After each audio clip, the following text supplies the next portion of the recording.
Bien, moi, je crois que quelqu'un qui vient une journée en mer, il pogne la piqûre, là. C'est sûr et certain. Surtout la pêche au mort, c'est une super de pêche, là. Si on part le matin de bonne heure, on est à la maison à 10-11 heures, on a notre après-midi faire nos affaires.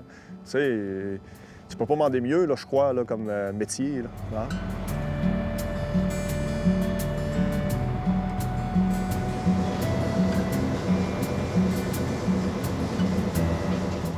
Mon nom est Luc Couture. Je travaille à Grande-Rivière sur un bateau de pêche, un bombardier. C'est ma première année en tant que capitaine propriétaire. J'ai déjà pêché 2 ans avant ça comme aide-pêcheur. Mais là, c'est la première année que je suis à mon compte, là. Disons, puis on se lève vers 2 heures le matin pour pouvoir partir juste avant le lever du soleil. Ça veut dire on vient 2 heures, on déjeune, on vient sur le bateau, disons 3 heures moins quart, on prépare notre bouette. Ça, c'est couper nos maquereaux pour préparer, pour mettre dans nos cages.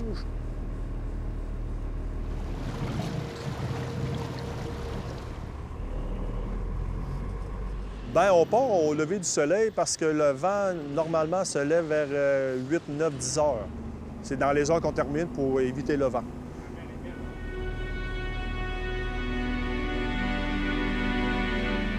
On s'en va lever nos lignes. Dans mon cas, c'est 7 casiers, une ligne.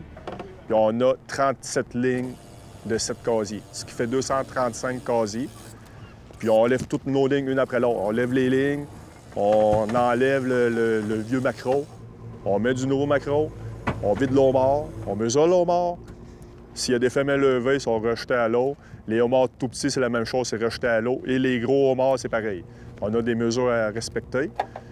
Ensuite de ça, on met des élastiques sur nos homards avec des élastiques avec des petites étiquettes de retraçabilité avec le numéro du bateau. Puis là, le monde peut voir le bateau, les personnes qui pêchent sur le bateau. Puis ils peuvent aller sur Internet, monhomard.ca, puis voir d'où vient le homard. Nous, la provenance, c'est de la Gaspésie. C'est une affaire qui a été développée avec le regroupement. Ensuite de ça, après sur TLST, on met ça dans les viviers. On a des viviers sur nos bateaux.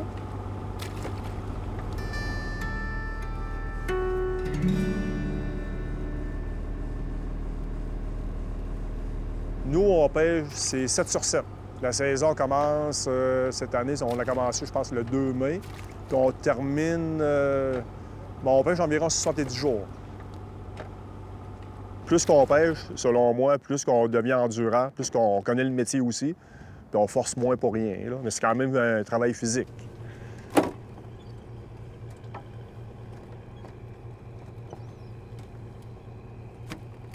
J'ai commencé à suivre mon cours de capitaine. En même temps, j'ai commencé à pêcher, puis tout s'en est suivi. J'ai eu la chance de mettre la main sur un permis d'homard. Puis en plus, la personne va être avec moi pendant plusieurs années pour me montrer les trucs, là, les techniques là, de pêche, là.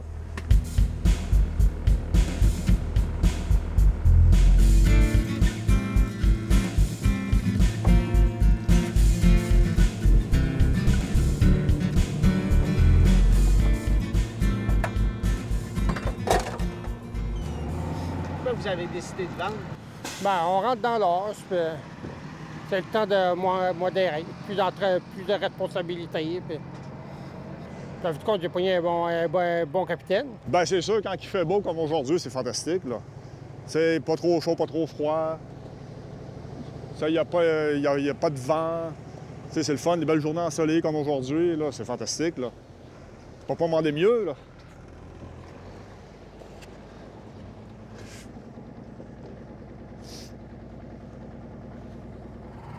Qu'est-ce que ça vous fait de vendre votre permis?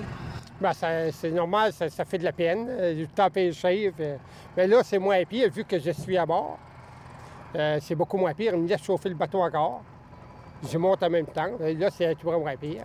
Mais on vieillit, il faut qu'on laisse aller aussi. Il faut comprendre les pêcheurs aussi qui veulent se retirer et qui ont été présents et qui ont investi toute leur vie dans leur entreprise de pêche. Bien, c'est un peu leur fonds de pension, hein? Lorsqu'ils décident un jour de mettre fin à leurs activités, que ce soit après 20 ans, 25 ans, 30 ans ou même 40 ans, bien, la vente de leur entreprise de pêche, c'est leur fonds de pension aussi.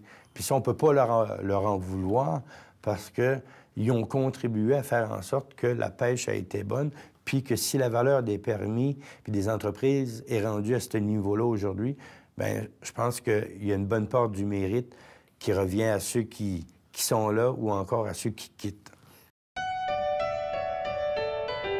Charles, il y a quelqu'un qui vendait son permis, puis ça a donné qu'il était juste à côté du bateau que je pêchais, puis que je le voyais souvent, la personne. Puis quand ça arrive, il faut que tu sautes dessus parce que... Mais il y a aussi, c'est un gros investissement, hein, parce que c'est des gros bidoux.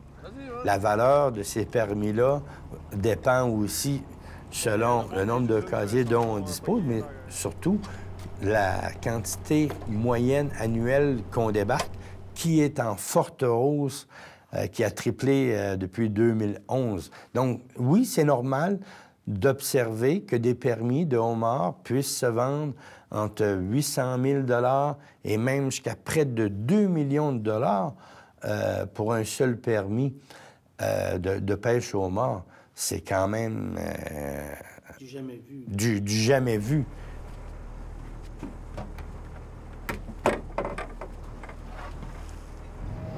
Qu'est-ce que vous pensez? Est-ce un problème, la relève, dans le monde de la pêche au homard? Gros problème. Pourquoi? Je sais pas, on dirait que les jeunes sont plus intéressés à ça. C'est dur à comprendre. On dirait qu'ils veulent plus travailler à la semaine longue. Puis aussi, c'est de l'argent. Les permis sont rendus très, très chers. Ah oui? Oui. Ça se vend cher, un permis? Ah oui, c'est rendu au-dessus d'1 million. Au-dessus d'1 million? Oui.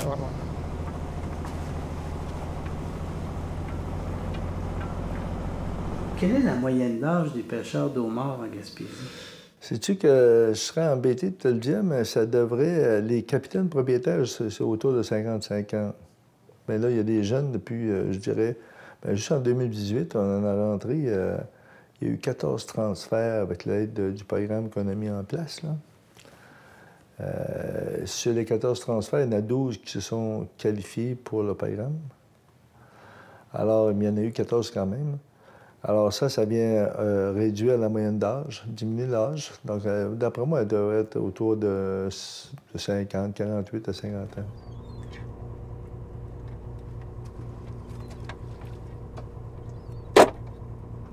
C'est une entreprise, on a des employés, on a des gros paiements.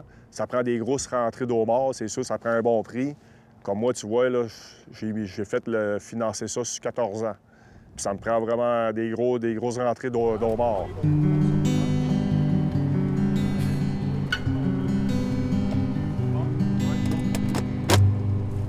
Tu vois, ça fait peut-être 3 ans. Là, dans notre coin ici, notre secteur, c'est dans les 30-35 000 livres. Cette année, on espère dépasser peut-être les 40 000 livres, si ça va bien.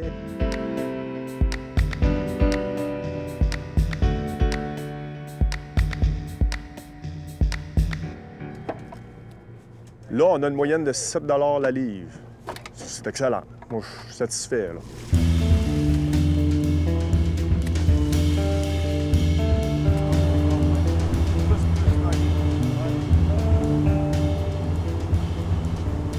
Si la veille, ils vendent, ça fait brasser la mer, le homard, il bouge pas.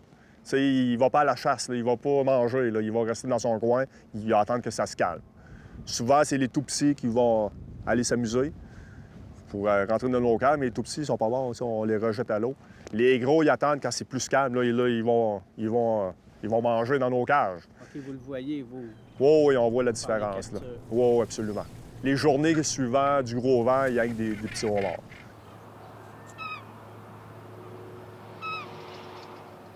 Tu vois, avant le début de la saison de pêche, cette année, on a commencé le 1er mai 2019. Non, parce que la pêche a été remise, mais ça faisait au moins 1 mois qu'on se préparait, là. Puis la pêche, cette année, va se terminer aux alentours du 10 ou 11 juillet. Après ça, la semaine suivante, la pêche au homard, je fais la pêche le flétan. Ça dure environ 2 jours. Après ça, je devrais faire le maquereau parce que j'ai plusieurs permis rattachés à l'achat de mon entreprise de pêche. Puis moi, je vais faire toutes les pêches là, que je peux faire. Il va peut-être avoir le hareng aussi, hareng d'automne.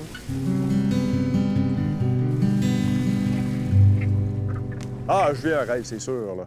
Puis quand j'ai su, comme je te disais, il y a 3 ans, qu'il redonnait le cours de capitaine, bien, avant de me lancer, vu que c'était quand même un monde inconnu, j'ai décidé, je vais apprendre le domaine, à y aller à fond. Parce que c'est pas juste... On apprend la pêche, mais on apprend aussi la mécanique. Il y a plusieurs cours qui sont donnés pour... On a vraiment un inventaire, c'est quoi la pêche.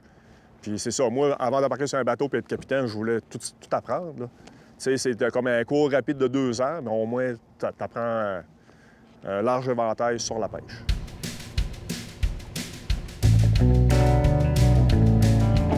Il y a toujours des défis, tu sais, c'est quand même un challenge, là, tu sais, il faut savoir où jeter nos cages, puis il faut dealer avec le courant tout le temps, puis la température. Puis c'est sûr, ça prend des bonnes prises, tu sais, il y a beaucoup de défis comme ça, là, qu'on fait face. Tu sais, maintenant, on est rendu avec des ordinateurs. Tu sais, avant, c'était comme... Il y a beaucoup de pêcheurs qui pêchent encore... pas au guess, mais ils connaissent tellement leur secteur, ça fait tellement longtemps qu'ils pêchent, ils n'ont pas besoin d'électronique, là. Les autres, ils connaissent ils savent où sont leurs lignes, puis ils arrivent direct dessus. Même s'il y a de la brume, là, c'est incroyable, là. Mais c'est sûr, quand tu t'habitues avec la technologie dans la brume, bien, si tu as une carte marine avec tes points GPS, c'est plus facile de trouver tes lignes, tu cherches un petit peu moins. C'est ça, ça évolue sur le côté-là. Les sondeuses sont plus évoluées. Il parle du réchauffement climatique, oui, l'eau se réchauffe. Ça prend pas grand degré pour avoir plus d'abondance d'homard, je crois. Là, bien, je pense que le homard se déplace aussi, là. Absolument. Ouais. Il monte. Il monte. Puis ici, il y a des efforts qui ont été faits. On a grossi la mesure des homards. On rejette en mer les femelles qui ont des œufs. Oui. Déjà là, c'est un plus. Puis, il y a l'ensemencement aussi qui est fait. Ça, c'est un autre plus. Là, il peut y avoir des récifs artificiels qui sont placés en mer. T'sais, toutes les petites mesures prises une à une, bien, ça fait qu'on voit le résultat. On a plus de homards.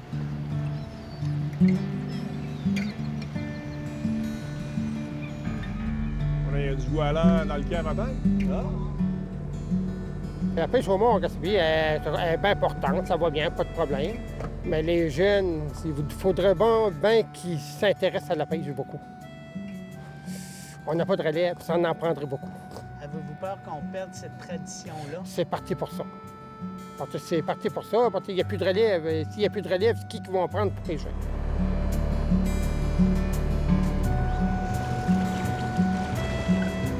J'avais estimé à 575, mais là, nos bacs, on les avait pas mal remplis un matin. J'ai tombé dans les 650 environ. Là. Je me souviens pas exactement, mais on était dans les 650. C'est bon, c'est bon.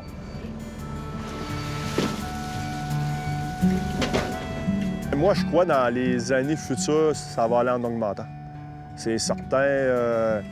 Ce qu'on voit depuis les 3-4 dernières années, c'est en montée, puis selon moi, ça n'a pas fini de monter. D'après moi, on va battre des records année après année. Ben moi, c'est ça, je veux pêcher aussi longtemps que mon corps le permet. Puis c'est ça, moi, c'est un métier qui me passionne. Puis plus que je pêche, plus que j'aime ça. C'est fou, mais c'est comme ça. Ouais. J'ai fait le bon choix.